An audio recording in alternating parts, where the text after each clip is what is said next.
राधे राधे मित्रों। स्वागत है आपका होली माइंड चैनल पर, जहां हम भगवत गीता के दिव्य ज्ञान को सरल और आसान भाषा में समझते हैं। मेरा उद्देश्य सिर्फ एक है, भगवत गीता का अमृत हर घर हर दिल तक पहुंचाना। गीता केवल एक धार्मिक पुस्तक नहीं, बल्कि जीवन का एक मार्गदर्शक है। आज के समय में हम सब भाग दौड़, तनाव और चिंता में उलझे हुए हैं।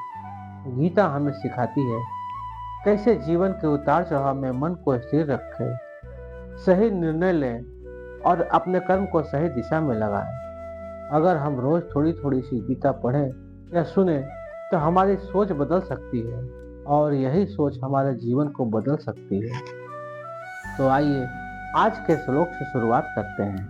अध्याय 2, श्लोक 18। अंतवंत इमे देहा नित्यस्योक्ता शरीरिणा अनासीनो ब्रह्मस्य तस्मादुद्धस्व भारत। अर्थात, हे भारत, यह शरीर नश्वर है, परंतु इसमें रहने वाला आत्मा अनश्वर और अप्रमेय है, इसलिए तू युद्ध कर। वास्तव में शरीर मिट्टी से बना है। यह मिट्टी साग सब्जियों, फलों, अनाज, दाल और घास में परिवर्तित होती है। गाय घास चरती है और दूध देती है। हम मनुष्य इन खाद्य पदार्थों का सेवन करते हैं और ये हमारे शरीर में प्रवेश करते हैं। अतः यह कहना अतिशयोक्ति नहीं होगी कि शरीर मिट्टी से निर्मित है। इसके अतिरिक्त मृत्यु के समय जब आत्मा शरीर को छोड़ देती है, तब शरीर का अंतिम संस्कार 3 प्रकार से की जाता है। यदि शरीर को अग्नि में जलाया जाता है, तब वह राख में परिवर्तित हो जाता है। यदि दफनाया जाता है तो वह कीटाणुओं का भोजन बनता है और अंततः मिट्टी में मिल जाता है। और यदि इसे जल में प्रवाहित कर दिया जाता है तो यह समुद्री जीवों का ग्रास बनता है और उनके मल त्याग से अंततः समुद्र के तल की मिट्टी में मिल जाता है। इस प्रकार से मिट्टी संसार में अद्भुत प्रकार से परिवर्तन करती है। यही मिट्टी खाद्य पदार्थों में परिवर्तित होती है और इन्हीं खाद्य पदार्थों से हमारा शरीर बनता है और अंततः मृत्यु के पश्चात शरीर मिट्टी में परिवर्तित होकर उसी में मिल जाता है। श्री कृष्ण अर्जुन को अवगत कराते हैं कि इस भौतिक शरीर में नित्य अविनाशी सत्ता अर्थात आत्मा वास करती है, जो कि मिट्टी से निर्मित नहीं है। आत्मा दोस्तों, भगवान श्री कृष्ण यहाँ हमें एक गहरी सच्चाई सिखा रहे हैं। हम सिर्फ शरीर नहीं हैं, बल्कि आत्मा है। शरीर बदलता है, बूढ़ा होता है और एक दिन खत्म हो जाता है, लेकिन आत्मा सदैव रहती है। इसे ऐसे समझिए, जैसे हम पुराने कपड़े बदल कर नए कपड़े पहन लेते हैं, वैसे ही आत्मा भी शरीर बदलती है। अगर हम अपने असली स्वरूप को समझ लें तो जीवन में होने वाली कठिनाइयां हमें उतना विचलित नहीं करेगी।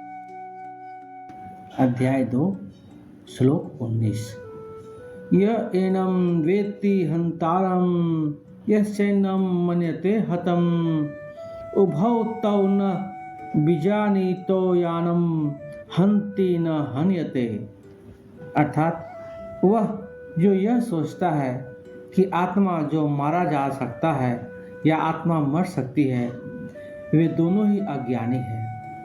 वास्तव में आत्मा न तो मरती है, न ही उसे मारा जा सकता है। मित्रों, मृत्यु का भ्रम हमारे भीतर इसलिए उत्पन्न होता है क्योंकि हम स्वयं को शरीर मानते हैं। रामचरितमानस में इसे निम्न प्रकार से व्यक्त किया गया है। जो सपने सिर काटे कोई, बिनु जागे न दूरी दुख होई। अर्थात, यदि हम स्वप्न में यह देख रहे हैं कि हमारे सिर पर चोट लगी है, तब हमें उस समय तक पीड़ा का अनुभव होता है जब तक हम सपनावस्था से जाग नहीं जाते। स्वप्न में घटित यह घटना एक भ्रम के समान होती है, किंतु हमें तब तक पीड़ा सहन करनी पड़ती है जब तक हम नींद से जाग नहीं जाते और हमारा भ्रम टूट नहीं जाता। इस प्रकार से यह भ्रम होना कि हम शरीर हैं, इसी कारण से हमें मृत्यु से भय लगता है। वे आत्मज्ञानी जिसका शरीर होने का भ्रम समाप्त हो जाता है, वे मृत्यु के भय से मुक्त हो जाते हैं। अध्याय 2, श्लोक 20। न जायते म्रियते वह कदाचि नायं भूत्वा भविता वा न भूय अजो नित्यं शाश्वतोऽयं पुराणो न हन्यते हन्यमाने शरीरे। अर्थात आत्मा का न तो कभी जन्म होता है, न ही मृत्यु होती है, और न ही आत्मा किसी काल में जन्म लेकर पुनः उत्पन्न होती है। आत्मा अजन्मा, शाश्वत, अविनाशी और चिर नूतन है। शरीर का विनाश होने पर भी इसका विनाश नहीं होता। मित्रों, इस श्लोक में आत्मा की शाश्वतता को सिद्ध किया गया है, जो सनातन है तथा जन्म और मृत्यु से परे है। परिणाम स्वरूप आत्मा के स्वरूप को 6 श्रेणियों में विभक्त किया गया है। गर्भावस्था में आना, जन्म लेना, विकास होना, प्रजनन करना, ह्रास और मृत्यु, ये सब शरीर के बदलते स्वरूप हैं, न कि आत्मा के। जिसे हम मृत्यु कहते हैं वह केवल शरीर का विनाश है, किंतु शाश्वत आत्मा शरीर के सभी परिवर्तनों से अछूती रहती है। अर्थात शरीर के समय समय पर होने वाले परिवर्तनों का आत्मा पर कोई प्रभाव नहीं पड़ता।